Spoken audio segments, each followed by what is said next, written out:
সালমান শুইনার শাহরুখের যখন শুনেছে, শাহরুখ খান বলছে ফ্যান্টাস্টিক, কাজল আসে আর এখানে সালমান আসে। যেদিন সে মারা গেছে ওই দিন পুরো বম্বে ইন্ডাস্ট্রি বন্ধ রাখছে শাহরুখ খান, একটা শুটিং করতে দেয় না। ও বাইসে থাকলে আমার পরবর্তী ছবি ছিল শাহরুখ খানকে নিয়ে, শাহরুখ সালমান প্রডিউসার, ওরা দুইজন।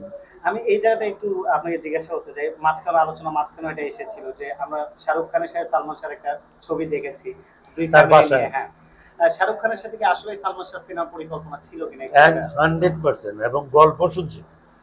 আমি যে গল্প লাইন আপ করে দিয়েছিলাম সেই গল্প শাহরুখ শুনছে, শুই না সেরে বলছে ফ্যান্টাস্টিক, এই ছবির ইনভেস্ট করবো আমি। সালমান বললো যে ঠিক আছে, তাহলে আপনার ভারতের দিক থেকে আপনি আমার বাংলাদেশে টান। ওকে, ডান। আমার তো এই 15 তারিখে যাওয়ার কথা, 1 তারিখ থেকে 15 তারিখ আমার শিডিউল, এই শিডিউল শেষ করে সেটা আমাদের যাওয়ার কথা। 15 সেপ্টেম্বর। হ্যাঁ, ওইখানে যাওয়ার কথা গিয়া তাদের সাইনিং টাইনিং সব কিছু কমপ্লিট। কাজল আসে আর এখানে সালমান আসে। পিক বলিয়ার একটা গল্প ছিল, ট্রায়াঙ্গেল লাভ, মানে ক্রস গল্প। সালমান শুইনার শাহরুখের যখন শুনেছে, শাহরুখ খান বলছে ফ্যান্টাস্টিক, এই গল্প আমি করি। বট ব্যাড লাগ আমার হয়নি। এটা হলে বাংলা এইটা চলচ্চিত্র এইটা হিস্ট্রিতে হইলে একটা বিখ্যাত। বাংলা চলচ্চিত্রের একটা পরিবর্তন আসতো, আমার যে ভূয়সী পুরো পরিবর্তন আসতো, যেটা মাইল ফলক। মাইল ফলক হতো।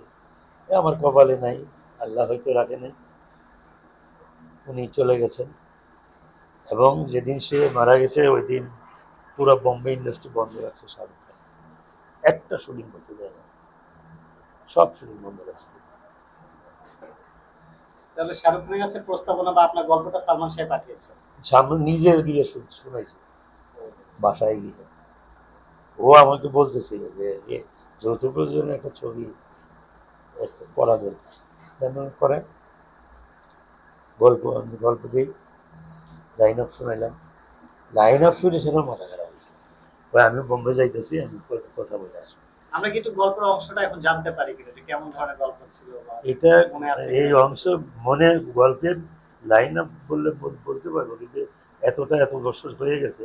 তো ওদের গল্পটা ছিল মানে ক্রস লাভ, শাহরুখ সালমানকে কাজল। শাবনূরকে ভালোবাসে, কাজল সালমানকে ভালোবাসে, কিন্তু আহ, সালমান শাবনূরকে ভালোবাসে, শাহরুখ কাজলকে ভালোবাসে। ক্রস মানে যে যারে ভালোবাসে, এক এক এক side, one one side sided love. Love. এমন একটা গল্প, এমনই একটা সিচুয়েশন, সেই সিচুয়েশনে আইসা সেরা ওদের মধ্যে এটা ই হয়, তারপরে ওরা বন্ধু হয়, লাস্টে ওদের মিলন হয়। শুধু এইটা হলো মূল থিং, কিন্তু ভিতরে মানে আহ, চোখের পানি ঝরে রাখার মতো না, বহু কন্ট্রাডিকশন। এটা জীবনে একটা বড় আক্ষেপ হয়ে থাকলো কিনা যে শাহরুখ এটা খান সালমান অবশ্যই অবশ্যই ভক্তদের অবশ্যই জন্য একটা। অবশ্যই, আমি প্রতি মুহূর্তে এটা ভাবি যে আমার কপাল এতই খারাপ যে আমি পারলাম না, আমি সময় পাইলাম না। আমাকে যদি ওই ছবিটা করার সময় আল্লাহ দিত, তারপরে আমার ছবি না করলেও চলতো। আর শুধু তাই নয়, আমার প্রিন্ট এসেও যদি শেষ হইতো, তাইলে আমি পরবর্তীতে আমার আর চিন্তা করতে হতো।